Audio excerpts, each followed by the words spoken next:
bunda-bunda di rumah, apa kabarnya? Ketemu lagi dengan aku Renia di program persembahan untuk bunda di mata milenial Indonesia TV. Bunda cerdas, keluarga bahagia. Bunda, hari ini aku punya topik pembahasan tentang kanker serviks. Kalau bunda dengar tentang kanker serviks, apa sih yang bunda rasain? Takut pastinya kan ya, sama kayak aku juga.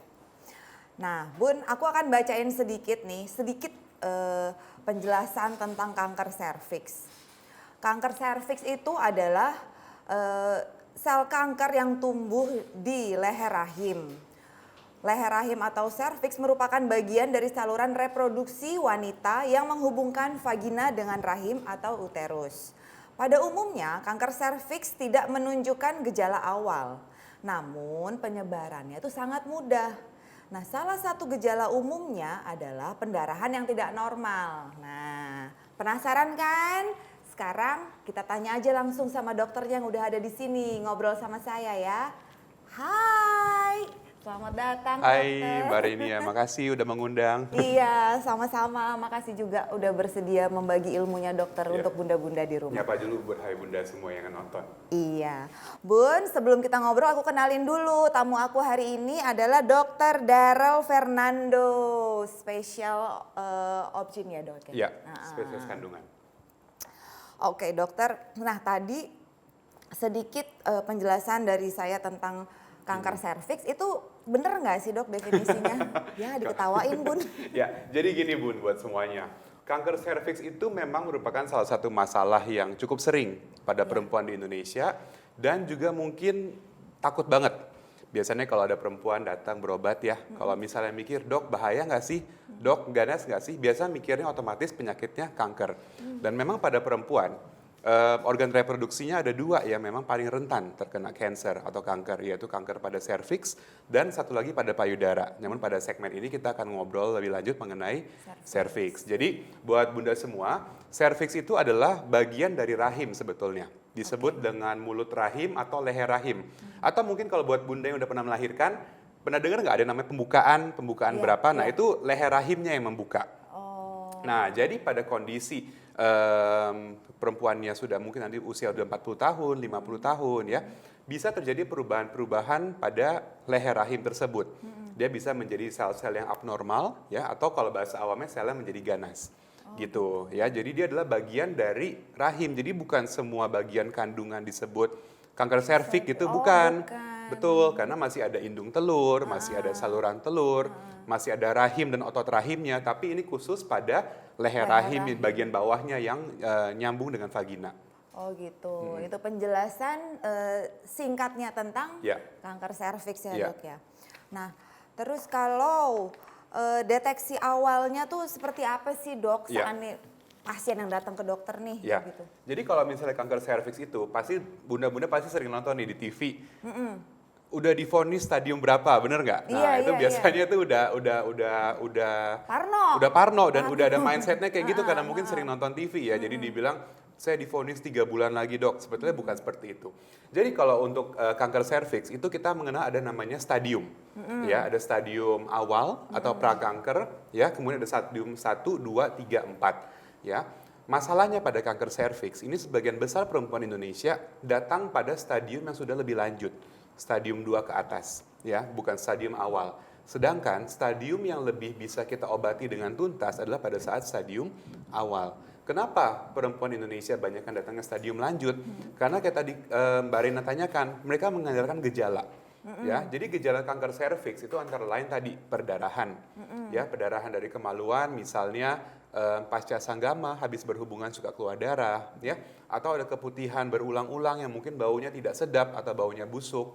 Kemudian mungkin ada nyeri panggul, ya, gangguan BAK, gangguan buang air kecil, gangguan BAB, ya. Kalau udah merasakan gejala seperti itu, memang itu adalah salah satu gejala dari kanker serviks. Tetapi artinya mungkin dia sudah lebih lanjut stadiumnya. Jadi kalau misalnya bunda mengandalkan gejala, maka dia tidak efektif. Kita kan pengennya dokter pasiennya datang stadiumnya awal ya, artinya kita bisa obati tuntas. Oleh sebab itu nanti kita akan ngobrol lagi bagaimana supaya kita bisa mengetahui pada stadium yang lebih dini gitu. Karena kalau udah ada gejala, biasanya stadiumnya udah lebih lanjut, misalnya udah besar pertumbuhan kankernya, udah ada penyebaran dan lain-lain. Oh gitu. Nah, gejalanya tuh muncul bersamaan nggak dok? Atau satu-satu gitu? Oke, gejalanya tuh memang tidak ada yang khas 100% ya, tapi memang gejala utama itu perdarahan. Ya, jadi misalnya di luar haid masih suka berdarah ya.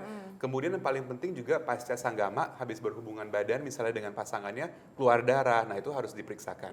Jadi nggak semuanya ada sekaligus, tapi bisa adds up ya, menambah ya gitu kemungkinan. Oh gitu, satu-satu gitu ya, tapi ya oke ngerti.